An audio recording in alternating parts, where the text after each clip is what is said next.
오늘 제가 여러분하고 같이 나누고 싶은 하나님의 말씀은 야곱 이야기입니다. 지난 설교에서 제가 여러분하고 야곱 이야기 좀 더 나누고 싶다고 했는데, 사실은 야곱 이야기는 한 2달 정도 이상 나눠야 정말 충분히 나눌 수 있을 만한 이야기들이 많이 있어요. 그런데 거기다만 다 올인하고 싶지 않아서 중요한 거 같이 여러분하고 좀 나누고 싶은 마음이 있어서 오늘 야곱 이야기를 또 골랐습니다. 오늘 이 야곱의 이야기는 야곱이 브니엘에서 하나님의 천사와 씨름했던 이야기이죠. 아직 설교 시작 안 했어요. 제가 이거 얘기하고요, 그리고 기도하고 설교 시작할 겁니다. 여러분 어떤 생각이 드세요? 야곱이 이 씨름에서 이긴 거죠? 성경이 이겼다고 그러잖아요. 하나님과 및 사람과 겨루어 싸워서 이겼다. 그러니까 성경대로 얘기하면 야곱이 이긴 거예요. 그렇죠? 그런데 여러분, 이 그림을 잘 보시면, 여기 그려져 있는 그림을 잘 읽어보시면 야곱이 이겼습니까? 제가 볼 땐 야곱이 진 것 같은데요. 저뿐만 아니라 많은 성경학자들이 야곱이 이 씨름에서 졌다라고 이야기합니다. 그래서 유명한 구약학자는 이 장면을 이렇게 불렀어요. Magnificent defeat. 뭐라고요? Magnificent defeat. 그러니까 번역은 여러 가지로 할 수 있겠죠. 장엄한 패배, 혹은 영광스러운 패배, 다양하게 할 수 있을 텐데요. 야곱이 처음으로 정직하게 싸워서 겨루어서 졌던 이 씨름을 가지고 여러분하고 같이 여기서 우리가 배울 수 있는 하나님의 교훈과 주의 말씀이 무엇인가 하는 그런 관점으로 같이 이 말씀을 묵상하도록 하겠습니다. 잠깐 기도하죠. 존귀하신 아버지 하나님, 주께서 저희들에게 은혜를 베푸시고 한 교회로 한 주님을 섬길 수 있게 하신 것 감사합니다. 하나님께서 우리에게 하나로 주신 것 힘써 지킬 수 있도록 은혜 베풀어 주옵소서. 우리의 본성 가운데 나 중심적이고 내가 주인이 되려고 하고 내가 모든 것들의 스테이지에서 스포트라이트를 받아야 하는 악한 마음을 내려놓고 우리 주님 온전히 섬김으로 같이 예수 그리스도의 이름 앞에 온전히 하나 되는 귀한 공동체 이루어갈 수 있도록 하나님 인도하여 주시옵소서. 리더십이 먼저 본을 보일 수 있도록 은혜 베풀어 주옵소서. 목사와 장로님들이 그 일들을 먼저 감당할 수 있도록 하여 주시고 권사님들과 안수 집사님들이 그 아름다운 본을 보일 수 있도록 하셔서 은혜 장로교회에 들어오는 모든 사람들마다 주인 되신 예수님이 보이고 그분이 영광 받으시고 그분으로 인하여 함께 즐거워하는 아름다운 공동체 함께 이루어갈 수 있도록 도와주옵소서. 하나님이 말씀을 듣습니다. 말씀을 전하는 자도 듣는 자도 주의 도우심이 필요한 연약한 죄인들입니다. 주의 진리 가운데 인도해 주시고 우리의 부패한 것들이 수술되게 하여 주시고 감았던 눈들이 떼어지게 하여 주시고 닫혔던 귀가 열려서 말씀하시는 하나님의 음성을 듣게 하시고 그 주님을 볼 수 있는 영화로운 시간 될 수 있도록 인도해 주옵소서. 예수님 이름으로 기도드렸습니다. 아멘. 여러분, 살면서 두려운 일들을 만나게 되죠. 내가 과거에 행했던 잘못들로 인해서 또 내가 과거에 했던 가슴 아팠던 나는 원하지 않았지만 관계가 일그러지기도 하고 그런 것들을 우리는 만나게 되고 또 일상에서 대면하게 됩니다. 지금 본문에 등장하는 야곱이 딱 그런 상황이에요. 제가 시간 관계상 길어서 읽지는 다 않았어요. 그러나 이 앞에 있는 내용을 읽어보면 지금 야곱은 자기 인생에서 가장 고뇌스러운 순간을 겪고 있습니다. 밤잠을 이룰 수 없는 순간을 겪고 있는 거죠. 과거 자기가 꼼수를 부렸던 그 일로 인해서 형의 장자권, 팥죽 한 그릇과 맞바꿨고 또 형의 축복을 가로챈 그 사건으로 인해서 그는 자기가 나고 자랐던 정든 고향 땅을 떠나야 했습니다. 그리고 자기 외삼촌이 있던 바단 아람에서 20년이라고 하는 적지 않은 세월을 보내야 했습니다. 그는 그곳에서 결혼도 했습니다. 아내를 4명이나 얻게 됐어요. 왜 이렇게 좋아하세요? 아내가 하나가 아니고 4이나 얻었어요. 자녀들도 11명이나 낳았습니다. 그런데 그는 삼촌이자 장인인 라반의 착취 속에서도 하나님의 신실하신 인도하심을 경험했습니다. 그 약속의 땅을 떠날 때 베델에서 나타나셨던 하나님이 신실하게 내가 너와 함께 주겠다고 했던 그 신실한 약속을 그의 인생에서 정말 신실하게 지켜주셨습니다. 우리가 야곱의 스토리를 읽어가다 보면 그는 20년 동안 삼촌이자 장인인 라반의 집에서 정말 노예와 같이 밤낮 없이 일했습니다.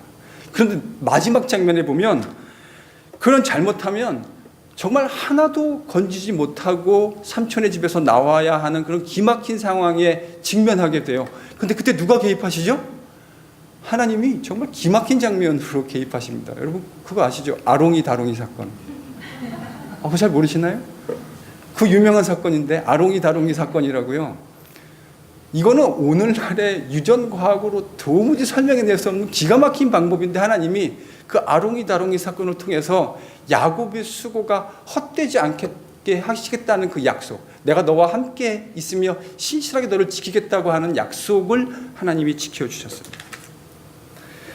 그리고 그는 그 일 이후에 라반과 그의 아들들의 시기와 미움을 한 몸에 받고 이제 더 이상 닷단 아람에 머물 수 없는 상황이 되었습니다. 그래서 그는 이제 20년 만에 고향으로 돌아가기로 마음 먹었습니다. 근데 야반 도주한 야곱과 그의 가족들을 치기 위해서 라반이 군대를 이끌고 쫓아왔죠. 근데 하나님이 그 마지막 장면에 라반을 찾아오십니다. 그리고 너는 선악간의 야곱에게 손대지 말라고 하는 기막힌 인도하심을 보여주셨습니다. 야곱의 인생은 하나님의 함께하심의 연속이었어요. 근데 여러분 그것으로 끝이 아니었습니다. 우리나라 속담에 그런 말 있죠. 산 넘어 산. 어떤 말입니까? 뭔가 어려운 일을 하나 겪어놨는데 또 다른 그 어려운 일들이 기다리고 있을 때 우리는 그런 말을 합니다. 야곱이 과거 20년 전에 행했던, 그래서 남겨놓았던 커다란 문제가 그에게 남아 있었습니다. 바로 형 에서와의 불편한 문제였죠. 여러분 가나안으로 야곱이 20년 만에 돌아간다고 하는 것은 야곱에게는 너무나 기쁜 일이었을 겁니다. 그렇지 않겠습니까? 이민 여러분이 오신 지 얼마나 되신지 제가 그 개개인이 다 다르실 텐데 여러분 처음 이민 오셔서 오랫동안 수고하시다가 한국행 비행기 티켓 딱 끊어놓고 전날 밤에 기억나세요? 여러분 어리셨을 때 소풍 가기 위해서 부모님이 사주신 새 운동화, 원래 운동화는 어디서 신어야 되는 거죠? 바깥에서요. 한국 문화는 운동화 안에서 신는 거 아닙니다. 그렇죠? 근데 저 기억도 부모님이 새로 사주신 운동화 그게 너무 아까워서 신지 못하고 방 안에 갖고 와서 거기 머리맡에 두고 잤던 기억이 있어요. 지금 그런 기분 아닐까요? 고향으로, 내가 꿈에도 그리던 그 고향으로 지금 아내들이 생기고 자식들이 생겨서 함께 돌아가게 됐어요. 마음이 어떨까요? 벅차지 않을까요? 근데 여러분 야곱의 마음이 그냥 이렇게 마냥 벅차기만 했을까요? 그 고향으로 가는 길에 어마어마한 산이 하나 기다리고 있잖아요. 누구죠? 에서입니다. 에서. 자기가 너무 잘 알고 있는 거죠. 그래서 이 기쁜 귀한 길이 그에게는 마냥 즐거울 수만은 없었습니다. 그래서 자기 종 가운데 메신저를 하나 보내죠. 형 에서가 어떻게 돼 있나 가서 한번 보고 와라. 그랬더니 이 메신저가 갔다 와가지고 기가 막힌 이야기를 전해줍니다. 형 에서가 당신을 만나기 위해서 병사, 군인들 400명을 이끌고 지금 만나러 나오고 있습니다.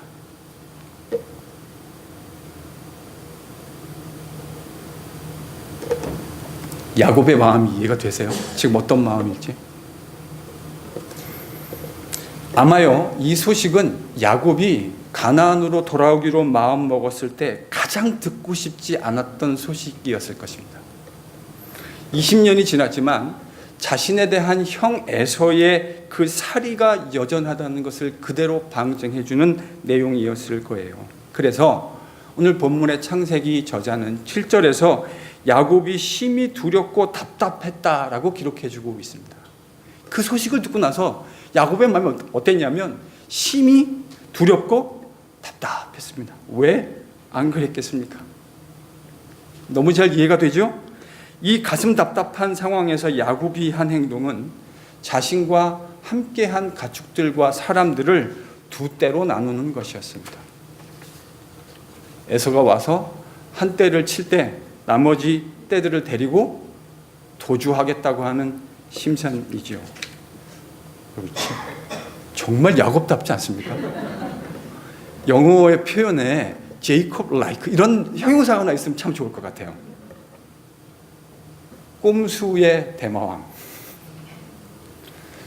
형이 와서 내 가축과 처자 한 떼를 칠 때에 나는 나머지를 데리고 도주하겠다. 여러분, 정말 야곱다운 발상이고 그다운 생각입니다.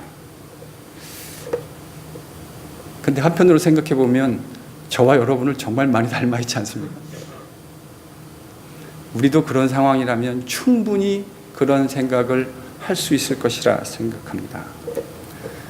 문제 앞에서 하나님께 엎드려 기도하기보다는 꼼수 사용하는 것이 어쩌면 우리를 그렇게 닮아 있는가 싶습니다.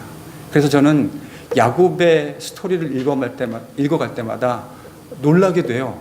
그리고 아연실색하게 됩니다. 왜냐하면 그의 모습이 우리의 모습과 너무나 많이 닮아 있기 때문에 그렇습니다. 사랑하는 성도 여러분, 여러분이 살면서 문제를 만날 때 가장 먼저 생각해야 할 것은 꼼수가 아닙니다. 여러분이 생각하셔야 될 것은 하나님 앞에 무릎 꿇어 기도하는 것입니다. 꼼수로 사는 인생은 꼼수에 반드시 대가를 치르게 돼 있어요. 제가 지난 시간에도 말씀드렸죠. 이거 아직 모르시면요, 여러분이 아주 선하게 사셨거나 아주 나이브하신 거예요. 여러분, 꼼수 부리는 인생은 반드시 꼼수 부리는 사람을 통해서 뒤통수 맞게 되어져 있습니다. 여러분, 저는 꼼수 많이 부렸을까요? 안 부리면서 살았을까요? 이렇게 물어보는 거는 정과장 거예요. 소위 공부를 많이 한 사람들이 꼼수를 부리기 더 쉽습니다. 왜냐하면 머리가 빨리 돌아가거든요. 상황을 보면 이 상황 속에 흐르고 있는 뒤에 컨텍스트와 내면이 보이거든요. 그러니까 뭐가 돌아갈까요? 이게 돌아가요. 근데 여러분, 하나님이요, 뭐 그게 돌아가는 것 자체가 잘못은 아니지만 하나님은 우리가 우리 일상에서 문제를 만날 때에 하나님 앞에 기도하기를 기다리십니다. 그 문제 앞에 하나님 앞에 무릎 꿇어서 기도하기를 하나님 기다리세요. 순서가 잘못되어 있기는 하지만 야곱은 기도도 했습니다. 은혜를 베풀어 달라고 하나님께 기도했습니다. 고향으로 돌아가라고 말씀하신 분도 당신이니 고향으로 안전하게 돌아갈 수 있게 해달라고 기도했습니다. 이러한 어마어마한 축복을 베풀어 주신 분도 당신이니 이 모든 것들을 지켜달라고, 형 에서의 손으로부터 구원해달라고 기도했습니다. 그런데요, 기도하고 나서 야곱은 형 에서를 막기 위해서 염소, 양, 낙타, 암소, 황소, 암나귀 총 몇백 마리인지 아세요? 500? 여러분들 이거 안 쉬시죠? 성경을 읽을 때 이런 숫자가 나오면 안 쉬시잖아요. 저는 이 직업이 성경을 읽고 풀고 강의하는 사람이니까 저는 이거 쉽니다. 몇 마리인가 이게. 합치면 550마리. 기가 막힌 사람입니다. 이 가축들을 여러 대로 나누어서 순차적으로 형 에서에게 보내겠다는 계획을 세웁니다. 자, 꼼수 부리고 기도하고, 원래는 어떻게 돼야 되죠? 하나님께 맡겨야 되는데 이 사람 지금 어떻게 합니까? 꼼수 부리고 기도하고 또 꼼수 부리고. 지금 웃으시는 분들은 다 저거까지 아시죠? 우리가 이래요. 그래서 저는 성경에요, 사람을 칭송하려고 하는 모든 시도는 다 불의한 시도입니다. 우리 모두는 다 불의해요. 그래서 교회에서 리더들이 주목받는 것 저는 매우 비성경적이라고 생각합니다. 직책상 어쩔 수 없이 앞에 나서서 인도해야 해요. 그러다 보니까 주목받게 돼야 돼요. 그렇기 때문에 리더는 더 조심해야 돼요. 더 부패하지 않기 위해서 일반 성도들이 하는 것보다 갑절 그 이상의 노력들을 해야 돼요. 그러지 않으면 부패한 우리 인간들은요, 쉽게 부패할 수 있어요. 그래서 여러분들이 도와주셔야 돼요. 목사가 뭐 하지 않도록요? 부패하지 않도록. 제가 지금 이렇게 근사하게 얘기했잖아요. 제가 20년 뒤에도 이렇게 계속해서 유지해 갈 수 있도록 해야 될 책임이 1차적으로 저에게 있어요. 맞죠? 그리고 2차적으로는 누구에게 있습니까? 여러분들에게요. 스포일 시키시면 안 돼요. 물론 저도 스포일 되지 않겠습니다. 제가 그러지 않기 위해서 노력하겠는데 여러분도 저 스포일 시키지 않도록 최선의 노력을, 각고의 노력을 기울여 주시기 바랍니다. 정말 기막힌 사람이에요. 한 번에 다 보내지 않고 양 50마리 받고 나서 이놈이 지금 무슨 의도로 이걸 보냈나 하고 그 의문이 채 가시기도 전에 황소 20마리 이렇게 날라 들어오는 거예요. 참 기막힌 사람이죠. 예물 받고 나면 마음이 조금 풀려서 자기를 혹 받아줄지도 모르겠다고 생각한 겁니다. 치밀한 사람입니다. 그런데 창세기 저자는 야곱이 에서의 마음을 돌이켜보고자 보낸 이 동물들의 숫자를 구체적으로 다 기록해 줬어요. 저는 이렇게 질문해 봤습니다. 왜 창세기 저자는 그 동물들의 구체적인 숫자를 우리에게 알려주고 있을까? 여러분, 정보를 줄 때 불필요한 정보면은 주지 않잖아요, 우리가. 근데 창세기 저자가 이것을 기록했다고 하는 것은 나름대로 무슨 이유가 있다라고 하는 건데 그 이유가 뭘까 생각해 봤어요. 저는 이렇게 생각해 봤습니다. 지금 이 550마리의 가축들은 어마어마한 양입니다. 그렇죠?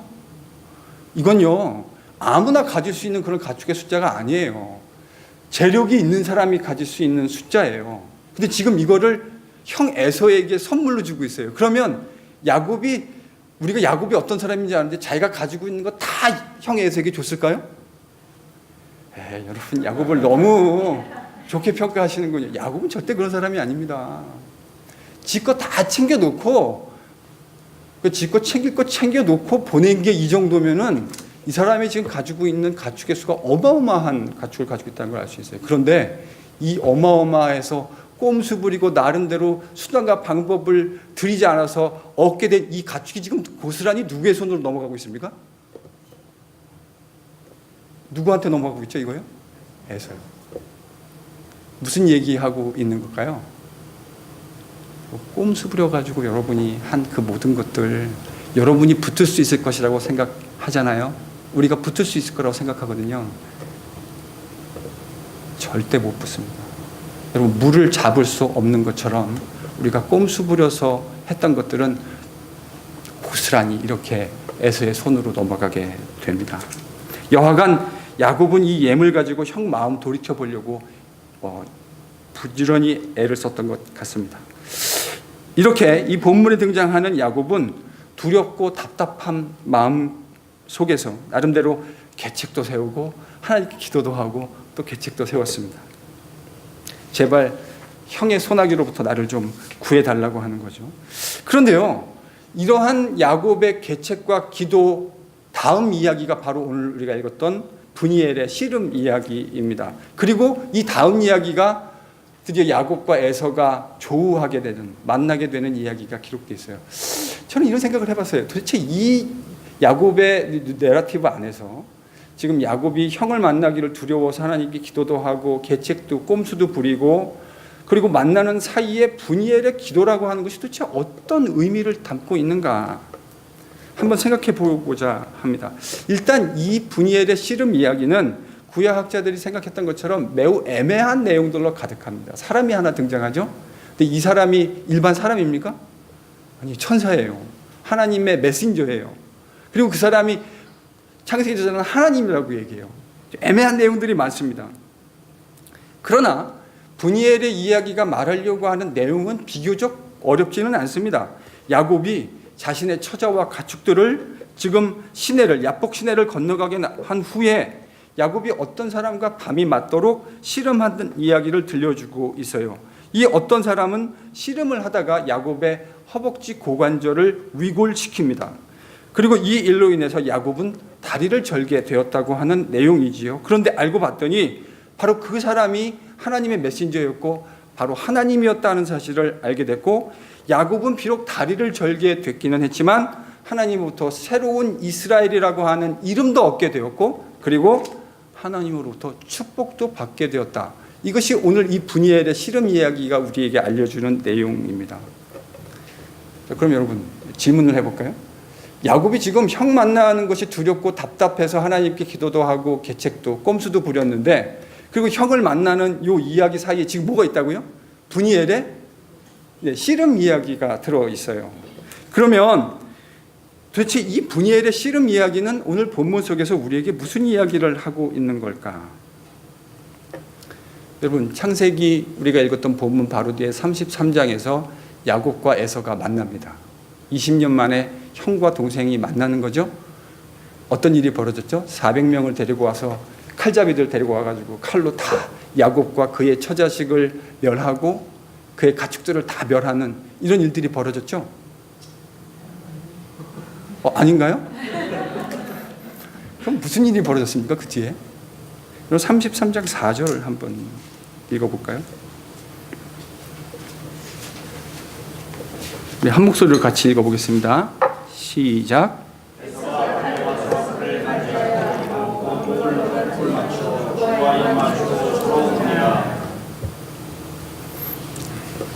야곱은 형 만나면 자기의 목숨이 위태로울 수 있다라고 직감했습니다. 그래서 하나님께 기도도 하고 꼼수도 부려보고 나름대로의 계책을 마련했어요. 그런데 분이엘의 씨름이 있고 난 후에, 분이엘에서 하나님의 천사와 야곱이 씨름한 후에 어떤 일이 일어났습니까? 야곱의 입장에서는 생각할 수 있는 가장 좋은 베스트 시나리오가 만들어졌죠. 그렇죠? 아무도 다치지 않고, 자기가 사랑했던 처자 아무도 다치지 않고, 그의 가축들이 아무런 피해도 입지 않고 에서를 상봉하게 됩니다. 그리고 두 형제는 목을 어긋맞춰 울었다, 이렇게 돼 있어요. 창세기에 목을 어긋맞춰 우는 사람은 늘 야곱입니다. 형과 20년 만에 만나서 목을 어긋맞춰 울고, 아들과 10몇 년 만에 죽었다고 생각했던 아들과 만나서 10몇 년 만에 목을 어긋맞춰 울고, 하나님이 허락해 주신 감격적인 상봉의 장면입니다. 야곱 입장에서는 베스트 시나리오가 만들어졌어요. 자, 그러면 이렇게 한번 질문해 볼까요? 야곱이 하나님께 기도했던, 분이엘에서 기도했던 기도의 내용이 응답이 된 겁니까? 응답이 안 된 겁니까? 응답이 됐습니다. 야곱이 상상할 수 없는 방법으로 응답되어졌습니다. 잠시 이야기를 돌려보겠습니다. 자, 비디오 다시 플레이백 해서 돌아가 보면, 지금 에서가 군사 400명을 이끌고 나왔습니다. 왜 에서는 400명이나 되는 군사를 데리고 야곱을 맞으러 나왔을까요? 성대하게 환영잔치 해주러. 그 400명 군악대입니까? 아닙니다. 분명히 에서는 처음에 야곱을 죽이려는 사리를 가지고 있었던 것으로 보입니다. 근데 중간에 오면서 뭐 받았죠? 뭐 받았어요? 선물, 예물. 몇 마리요? 염소, 황소, 암소, 나귀 합쳐서 550마리. 한 번에 오는, 여러분 선물 받을 때 한 번에 확 받는 게 좋습니까? 아니면 이렇게 모르겠습니다. 순차적으로 받으면 기분이 조금씩 이렇게 풀려가지고 그 나사 너트 풀리듯이 이렇게 풀려지나요? 여러분, 에서가 그 선물 받고 동생에 대한 살해를 접었을 거라고 생각하십니까? 그런 일이 없어야 됐고 앞으로도 그런 일이 발생하지 않기를 바랍니다. 만약 여러분이 어떤 사람을 정말 죽이고 싶은 마음이 들었다고 한다면 그 사람이 여러분에게 선물 얼마 갖다 준다고 해가지고 그 마음이 풀리겠습니까? 죽이고 싶은데 다이아몬드 반지를 갖다 줬어요. 그럼 이렇게 되나요? 저는 그러지 않았을 거라고 생각합니다. 물론 마음이 어느 정도 완화되는데 기여했을 수 있을 것이라고 생각합니다. 그러나 그것이 본질적인 일이 아니라고 생각해요. 적어도 우리가 같은 인간의 본성을 가지고 있다면 야곱은 그러지 않았을 것이라고 생각합니다. 상상력을 좀 동원해 보면요, 에서 입장에서 이 동생 야곱은 애증의 대상이 아니었을까요? 동생, 같은 어머니의 한 핏줄로 태어난 동생, 쌍둥이 동생인데 그 동생이 내 모든 것을 다 뺏어가지고 도망갔어요. 20년 동안 못 봤어요. 에서는 아마도 동생이라는 요 단어를 떠올릴 때마다 두 마음이 있었을 거예요. 내가 사랑해야 할 내 동생, 내 혈육인데 사랑할 수 없는 대상. 여러분 이런 걸 뭐라 그러죠?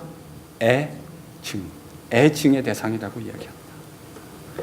만나면 이놈의 자식 내가 혼쭐을 내줘. 적어도 죽이지는 않더라도 정말 정신 바짝 차릴 정도로 혼쭐 내주겠다고 400명의 무장한 병사들을 데리고 나왔던 거 아닙니까? 그런데 지금 분이엘의 기도를 경험하고 난 야곱의 모습은 전혀 기막힌 모습이 되어서 자신을 향해 걸어오고 있습니다. 20년 전에 자신의 모든 것을 꼼수를 사용해서 뺏어갔던 고약한 놈이 지금 고관절이 위골되어서 정상적으로 보행할 수 없는, 지팡이를 의지해야만 걸을 수 있는 상태가 돼서 다리를 질질 끌면서 자기에게 나오고 있는 겁니다. 저는 그 순간에 에서의 사리가 녹았을 것이라고 생각합니다. 우리 다 죄인들이라 복수하고 싶은 마음이 있었던 거 다 너무 이해가 잘 되시죠? 박찬욱 감독이, 저는 이제 그런 영화 좋아하는데요, 주제가 있는 박찬욱 감독의 영화의 주제는 복수였잖아요. 처음 그분이 만들었던 영화들, 친절한 금자씨, 복수는 나의 것, 올드보이, 이런 거 여러분 성경에만 너무 탐닉하지 마세요. 일반 은총의 영역에도요 귀한 것들이 많이 있습니다. 그들이 깨닫지 못할 뿐이지 일반 은총에 있는 좋은 것들은 하나님이 우리에게 특별 은총과 더불어서 블레싱으로 주신 것들이에요. 그러니까 좋은 음악, 좋은 영화, 그런 거 우리가 자꾸 이분법적으로 세상을 살아갈 필요가 없다고 저는 생각해요. 그건요 사탄이 우리에게 하는 아주 교묘한 거짓말들입니다. 거룩한 것들, 네, 말씀을 듣고 묵상하고 기도하고 좋은 거죠. 가서 좋은 영화를 보는 건요 좋은 일입니다. 네, 나쁜 거 아니에요. 제발 좀 좋은 영화 같은 것들을 보십시오. 복수의 심리, 인간의 본성 아닙니까? 나에게 상처를 준 사람을 그보다는 몇 배나 강한 강도로 복수해주고 싶은 마음. 근데 여러분 그런 거 경험해 보셨어요? 복수하려고 했는데, 오래간만에 진짜 기회를 잡아가지고 복수하려고 딱 했는데 그 꼴이라니 지질이 궁상이 되어 있는 모습을 보는 순간 어떤 마음이 들죠? 에휴, 복수해서 이거 뭐로 할까? 이런 생각이 들지 않으세요? 여러분 싸움이나 복수는 이게 맞는 사람이 어느 정도 등치가 돼야 때리는 쾌감도 있는 거 아닙니까? 그렇지 않아요? 여기 우리 장로님들 중에는 우리 그래도 최 장로님이 제일 등치가 좋으신데, 최 장로님이 좀 등치가 되는 자기랑 비슷한 체급의 사람을 때려야 이게 욕을 안 먹지. 만약에 우리 엘리먼츄리 애를 데려놓고 막 때렸다, 그러면 최 장로님은 장로인 걸 떠나서 인간적으로 휴메니테리안 퍼스펙티브로 봤을 때도 진짜 아니에요. 그거는 그렇지 않아요? 이걸 때려도 둘이 싸움이 될 만한 사람끼리 해야 이게 말이 되는 거지. 아니 어른이 라이트 헤비급 선수가 복싱 라이트 플라이급 선수 때리면요 그 사람 욕 먹습니다. 지금 에서의 마음이 다 그런 마음 아닐까요? 동생한테 복수하려고 딱 나와왔는데 복 받아가지고 잘 살겠다고 했던 그 동생이 20년 만에 만났는데 자기에게 다리 질질 끌면서 절로 걸어오고 있는 겁니다. 저는 거기서 에서가 복수의 마음을 접었을 것이라고 상상합니다. 하나님이 야곱의 기도에 분이엘의 씨름으로 응답하셨군요. 야곱의 마음에 가장 두려웠던, 생각할 때마다 어렵고 힘들었던 그 에서라고 하는 험악한 산을 브니엘의 씨름이라고 하는 하나님의 독특한 방법을 통해서 하나님은 그의 기도에 응답해 주셨던 것입니다. 그런 의미에서 브니엘의 씨름은 야곱의 기도에 대한 하나님의 응답입니다. 자신을 살려달라고 했던 야곱의 기도에 하나님은 브니엘의 씨름으로 응답하신 겁니다. 야곱의 허벅지 고관절을 위골시킴으로써 하나님은 야곱이 에서를 만날 수 있는 준비를 시키셨던 것입니다. 이런 관점에서 야곱이 브니엘에서 씨름했던 건 그의 인생의 가장 영광스러운 패배입니다. 하나님은 야곱을 에서의 손에서 건져내시기 위해서 하나님이 만드신 독특한 브니엘의 씨름이라는 방법을 통해서 그를 구원해 내셨습니다. 사랑하는 성도 여러분, 두려움을 가지고 계시죠? 우리 모두는 두려움을 가지고 있습니다. 이세권 아이들하고 만나서 이야기해 보면 가장 많이 얘기하는 단어가 뭐냐면 security예요. 왜냐하면 자신의 삶들이 secure하지 않아요. 이세들만 그렇습니까? 여러분은 secure하세요? 돈이 많으면 우리의 인생은 secure해질까요? 예, 어느 정도는요. 어느 정도는. 그러나 그것이 우리의 삶의 본질적인 시큐리티를 책임지지 못합니다. 돈 많은 사람도 아프고요. 돈 많은 사람도 그거 다 내려놓고 하나님이 오라 하시면 가야 돼요. 그게 인생 아닙니까? 성도 여러분, 여러분의 인생의 두려움은 어떤 건지 궁금해요. 새로운 출발을 계획하고 있는 분들도 계실 거예요.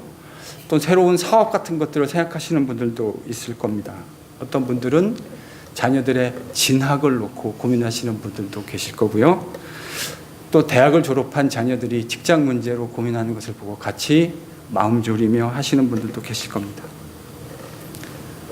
나이가 찬, 홍기가 찬 자녀들을 두신 분들은 누구랑 결혼시켜야 되나, 이 배우자 문제 가지고 고민하시는 분들도 계실 겁니다. 어쩌면 어떤 분들은 여러분의 인생에 원하지 않는 질병을 가지고 고민하시는 분들도 계실 겁니다. 저는 여러분이 이 다양한 인생의 위기와 문제들 앞에서 꼼수가 아니라 기도할 수 있는 영성이 회복되기를 바랍니다. 인생의 문제 앞에 기도하실 수 있기를 바랍니다. 하나님이 기도를 들으십니다. 비록 여전히 자신의 잔꾀와 꼼수가 가득한 야곱이었지만 하나님은 야곱의 기도에 신실하게 응답해 주셨습니다. 그 하나님은 오늘 우리에게도 신실하게 응답해 주실 것이라 저는 분명히 믿습니다. 믿으실 수 있는 은혜가 있기를 바랍니다. 아멘. 야곱이 가장 두려워했던 문제가 야곱이 상상하지도 못했던 방법으로 해결되어졌던 것처럼 지금 여러분이 고민하고 두려워하고 그것 때문에 노심초사하며 전전긍긍하는 그 문제 하나님 앞에 가지고 나올 때 하나님이 들어주실 거라고 저 믿습니다. 아멘. 하나님 신뢰하세요? 하나님 신뢰하십니까? 그분이 여러분의 신음에도 응답하시는 거 아세요?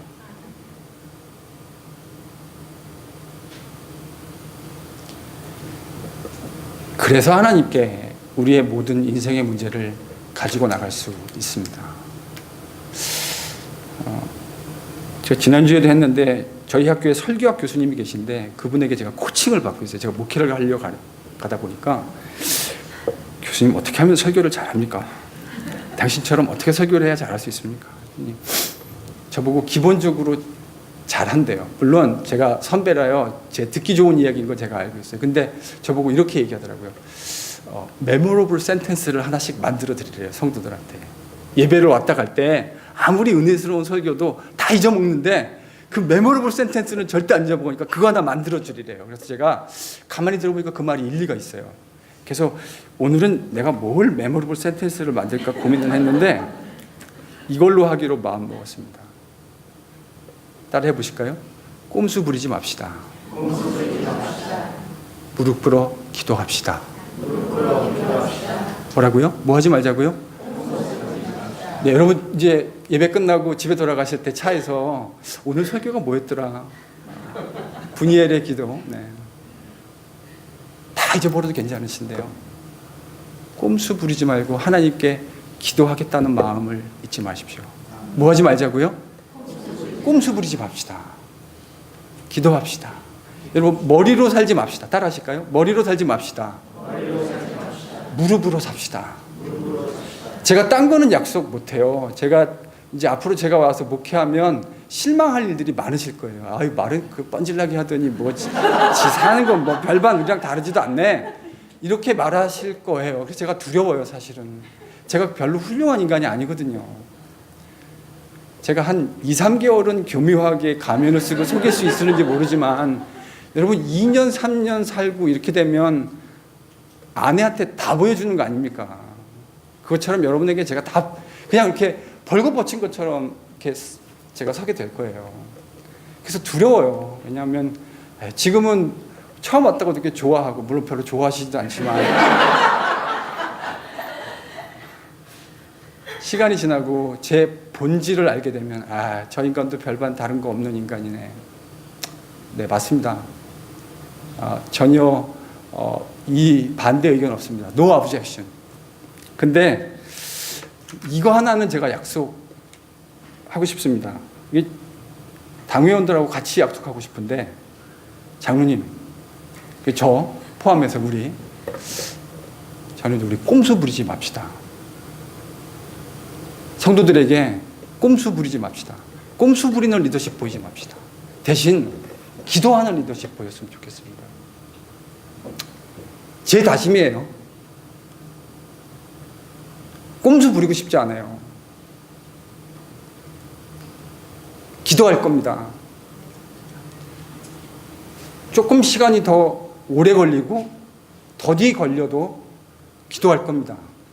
꼼수 안 부릴 거예요. 그래서 성도들에게 꼼수가 아니라 기도가 정답이라고 하는 것을 삶으로 보여드릴 생각입니다. 같이 동참해 주시죠.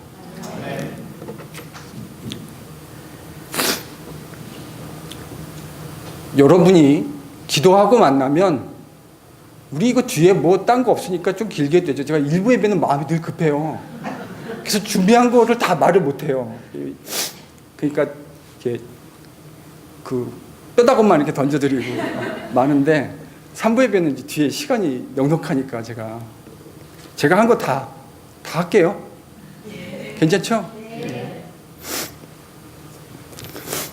여러분 기도하고 만나면 생각보다 일이 쉬워지는 것을 경험해 본 일이 있으실 거예요. 기도 안 하고 만나니까 일이 어렵게 느껴지죠. 내가 다 그 실타래 풀려고 하니까 어렵죠. 누가 풀어주셔야 되죠? 하나님. 제 얘기 하나 하겠습니다. 제가 1999년에 미국에 천군의 꿈을 가지고 유학이라는 것을 떠났습니다. 그리고 만 11년 공부하고 2010년에 박사학위를 받았습니다. 한국으로 돌아가려고 생각을 하는데 제가 대학 다닐 때만 해도 PhD를 받을 쯤 되면 대부분의 한국의 상황이 그랬어요. 이미 학교에서 컨택이 돼서 돌아갈 자리들이 이미 다 어레인지가 돼서 심지어는 PhD 그 논문을 쓰지 않았는데도 가서 가르쳐야 되기 때문에 가서 논문 쓰신 분들도 꽤 많이 봤습니다. 근데 지금은 상황이 많이 달라졌어요. 그래서 방학 때마다 저희 학교에 방문하시는 한국의 신학대학원 교수님들이 저를 만나면 늘 이렇게 얘기하세요. 이 목사님, 상황이 많이 달라졌습니다. 이제는 박사학위 받고 돌아온 사람들도 정말 많아요. 그래서 그 가운데 강사하고 돌아다니는 사람들 진짜 많습니다. 여러분 이런 얘기를 들으면 제가 어떤 마음이 들까요? 그 속에서도 하나님이 하실 일에 대해서 막 투철한 마음이 들어가지고 할렐루야 찬양하면서 막 열심히 살겠죠. 아니요. 두렵습니다. 그 두려움이 근심이 되는 날은 잠도 잘 못 자겠어요. 맞춰놓고 한국을 간다고 하는데 여기 집사람이 있어가지고 말하기가 좀 그런데 제가 요즘에 설교할 때는 늘 집사람이 없었거든요. 그래서 말하기가 참 편했는데 내 교회에서 하려니까 불편하네요. 자고 있는 아내와 3명의 아이들을 바라보는데 이런 생각이 들더라고요. 이거 내가 삐끗하면 이 사람들의 인생들은 어떻게 되는 건가? 내가 삐끗하면. 우리 가장들은 그 말이 무슨 마음인지 너무 잘 느낌이 확 오시죠. 그냥 폐부에 훅 들어오시죠. 돌아가려고 하는데요. JFK에서 인천공항까지 14시간 비행기를 타고 돌아갔습니다. 그 14시간 동안 한숨도 잘 수 없었고 비행기에서 제공해주는 기내식이 정말 돌 씹는 것 같이 맛이 없었어요. 왜요? 이 길에 야뽕나루 건너편에 뭐가 도대체 기다리고 있을까? 아무것도 개런티되지 않는 상황에서 현실이 어떻다라는 거 잘 알고 갔는데 그래서 14시간 동안 야곱이 떠올랐습니다. 야곱이 야뽕나루에서 이런 기막힌 기분이지 않았을까? 한번 잘못 삐끗하면 내 처자식 다 몰살할 수 있는 기막힌 상황 아닙니까?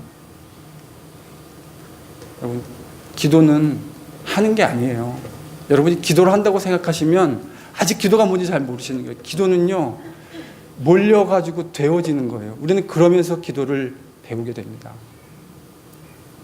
기도 잘하는 게 아니고요. 기도는 몰려서 배우게 되는 거예요.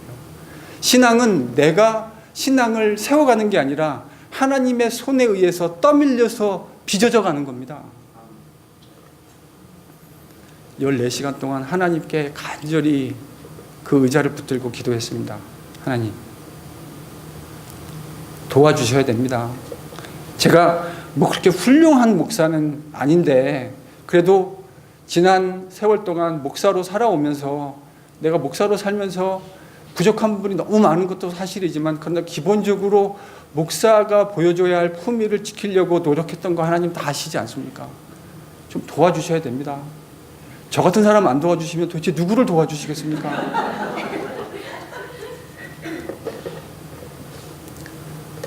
한국으로 돌아갔어요. 학교에서 잡 인터뷰 포지션이 열려서 인터뷰를 한다는데 제가 아는 사람 아무도 없습니다. 두렵죠.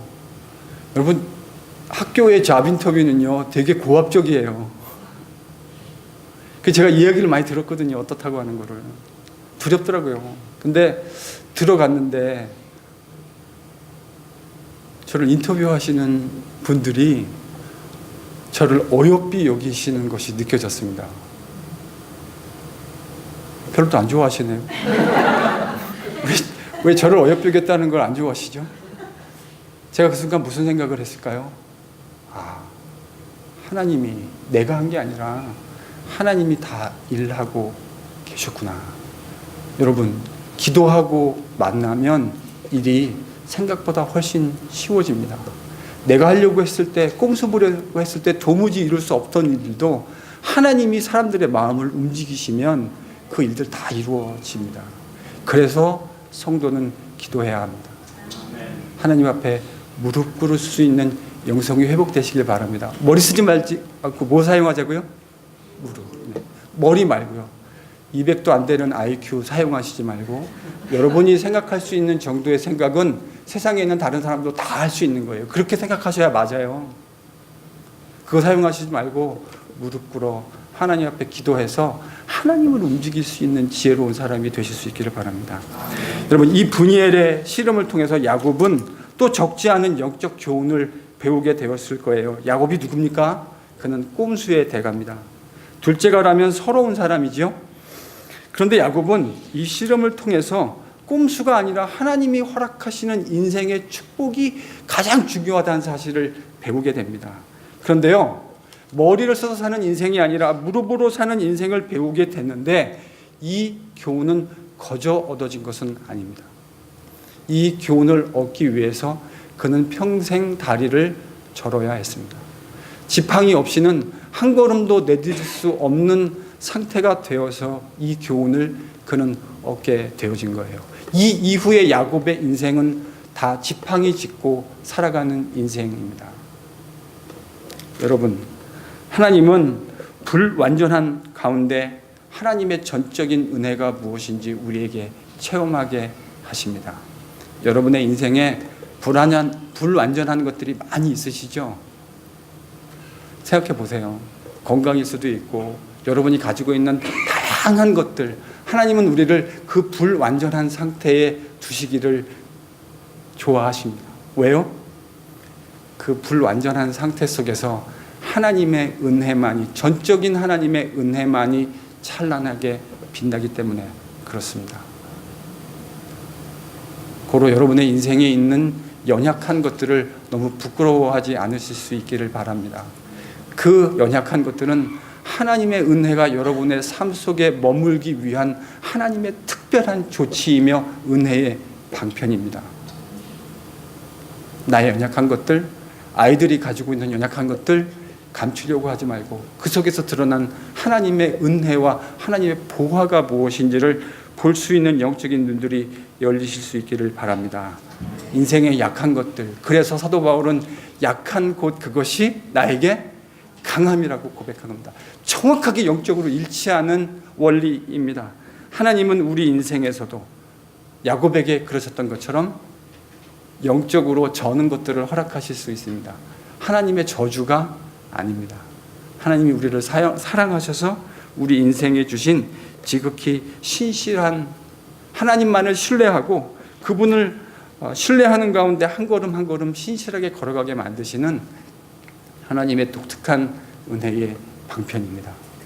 그것을 볼 수 있는 지혜로운 영적인 눈이 우리 모두에게 열릴 수 있기를 예수 그리스도의 이름으로 축원합니다.